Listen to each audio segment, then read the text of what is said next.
तलवारबाज बहू। बचपन का शौक समझ निक्की के घर वाले उसका एडमिशन फेंसिंग कोचिंग में करा तो देते हैं, पर कुछ सालों बाद वही शौक जब उसका जुनून और सपना बन जाता है तो सब उसके खिलाफ हो जाते हैं। और लड़की के हाथ में तलवार दो ना, अब मैडम तलवारबाज बनना चाहती है। बच्ची का शौक समझ दाखिला करवा दिया, क्या पता था ये सब देखना पड़ेगा। अरे बहुत हो गई तलवारबाजी, आज से तू सिर्फ रसोई और बेलन देखेगी। पर मम्मी पापा, फेंसिंग भी फुटबॉल और क्रिकेट की तरह एक स्पोर्ट है। थोड़ी और प्रैक्टिस के बाद मुझे स्टेट, फिर नेशनल और फिर इंटरनेशनल खेलने का मौका भी मिल सकता है। निक्की की बात से भड़के हुए घर वाले आगे कुछ सुने या समझे बिना उसके घर में रहने का ऐलान कर देते हैं, जिसके कुछ हफ्तों बाद निक्की की आयुष के साथ शादी हो जाती है। ससुराल पहुंचने के कुछ दिनों बाद बहुत हिम्मत के साथ निक्की फिर वही फरियाद लिए इस बार अपनी सास के पास जाती है। मम्मी जी, क्या मैं कोचिंग दोबारा शुरू कर सकती हूँ? कैसे कोचिंग?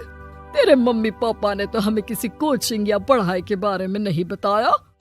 वो पढ़ाई नहीं, फेंसिंग की कोचिंग है। और देख, अपने अंग्रेजी के बड़े बड़े शब्द ना मुझसे ना बोला कर, सीधे सीधे बता कि ये फेंसिंग है क्या। मम्मी पापा के साथ अपने एक्सपीरियंस के बाद निक्की कोई रिस्क ना लेते हुए सास से झूठ बोल मंजूरी ले लेती है और इसी के साथ निक्की के सपनों की दुनिया शुरू हो जाती है, जिसमें अब वो सुबह उठ जल्दी जल्दी घर का सारा काम खत्म करके ज्यादा से ज्यादा समय अपनी फेंसिंग प्रैक्टिस में बिताने लगती है। इसी तरह महीने बीत जाते हैं। वाओ, आई कांट बिलीव, जो सपना एक बार नामुमकिन लग रहा था, आज मैं उससे सिर्फ 2 हफ्ते दूर हूँ। निक्की, तुम बहुत अच्छा कर रही हो, बस अपने फॉर्म को खराब मत होने देना और नेशनल्स का मेडल तुम्हारे गले में आना पक्का है। इस बात को सुनकर निक्की नेशनल गेम की खुशी में झूमती हुई जैसे ही उस शाम घर पहुंचती है तो आयुष को पैर में प्लास्टर के साथ सोफे पर बैठा देख परेशान हो जाती है। ये क्या, कैसे हुआ? किसी ने मुझे फोन क्यों नहीं किया? ऑफिस से आते हुए रास्ते में किसी ने टक्कर मार दी, इसलिए बहू कल से इसके ठीक होने तक तो कोचिंग से छुट्टी ले ले, डॉक्टर ने पूरा बेड रेस्ट बोला है। पति की हालत और सास की बात से हैरान परेशान निक्की आगे कुछ बोले बिना अपने कमरे में चली जाती है। अब मैं क्या करूंगी? दोनों तरफ मेरी जिम्मेदारी है, अगर एक भी पूरी नहीं की तो लाइफ में दोबारा सुकून की सांस नहीं ले पाऊंगी। सच बता दूं क्या? नहीं, अगर इन्होंने भी घर में कैद कर लिया तो बचा कुचा मौका भी खो दूंगी।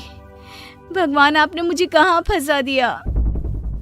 मन ही मन ये सब सोचते हुए निक्की घर के काम और पति की सेवा में लग जाती है। इसी तरह 1 हफ्ता बीत जाता है। बहुत सोचने के बाद भी जब कोई दूसरा रास्ता नहीं दिखता तो निक्की सबको फेंसिंग की सच्चाई बताने का फैसला करती है और सास और पति के पास आती है।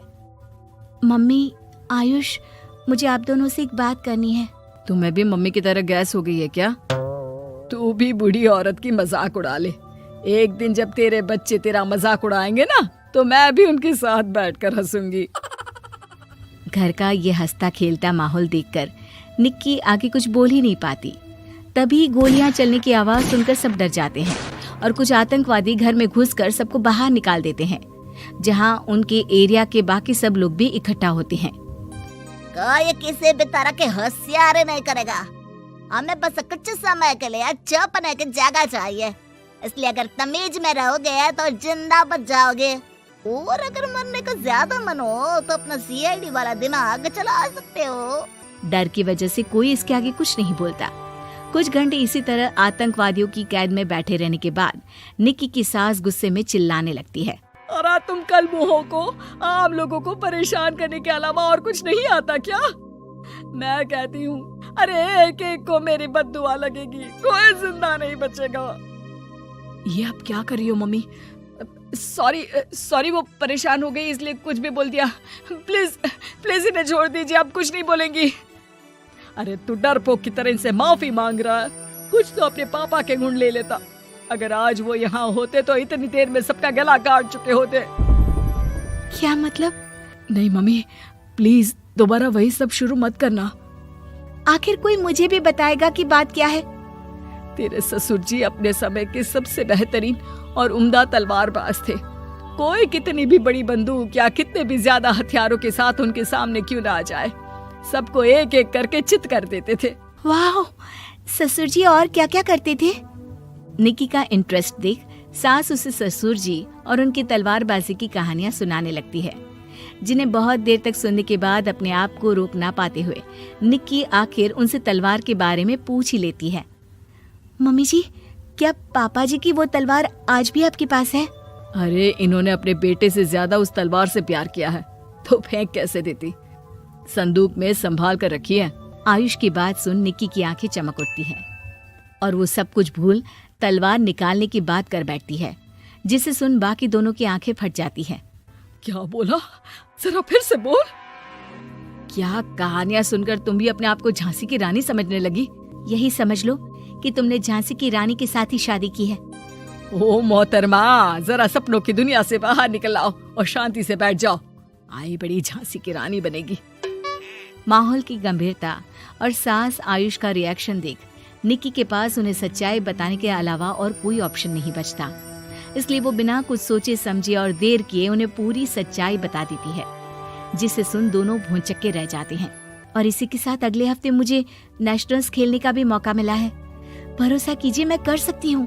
निक्की की बातों से अभी तक सदमे में बैठे आयुष और सास उनकी तबीयत खराब होने का बहाना बनाते हैं और दवाइयाँ लाने के बहाने घर के अंदर जाने की बात करते हैं, जिस पर एक आतंकवादी भी उनके साथ घर के अंदर जाता है।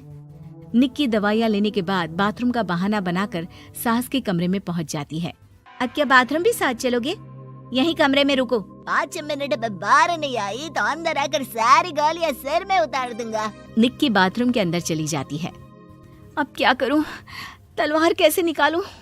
मुझे किसी भी तरह इससे छुटकारा पाना होगा। सोच निक्की, जल्दी कुछ सोच। कुछ देर परेशान बाथरूम में इधर से उधर घूमने के बाद निक्की की नजर फर्स्ट एड बॉक्स पर पड़ती है और वो तुरंत उसमें से कैंची निकालकर उसे छुपाते हुए चुपचाप बाहर निकल आती है। हो गया तुम्हारा सारा नाटक खत्म, अब चुपचाप ये दवाइयाँ उठाकर बाहर चलो। ऐसा बोलकर जैसे ही आतंकवादी मुड़ता है, निक्की तुरंत उसकी गर्दन पर कैंची से वार कर देती है और उसकी बंदूक हाथ में लिए संदूक से तलवार निकालने लगती है, जिसकी कुछ देर बाद वो घर के पीछे वाली खिड़की से बाहर निकलकर छुपकर एक एक करके सब आतंकवादियों पर वार करके उन्हें घायल कर देती है। अब सारे पब्लिक की कैद में आ जाते हैं। ये सब देखकर आयुष और सास के साथ सारे लोग दंग रह जाते हैं। सास का सर गर्व से ऊंचा हो जाता है। मेरी बहू सिर्फ नेशनल्स नहीं, इंटरनेशनल भी खेलेगी। हाँ।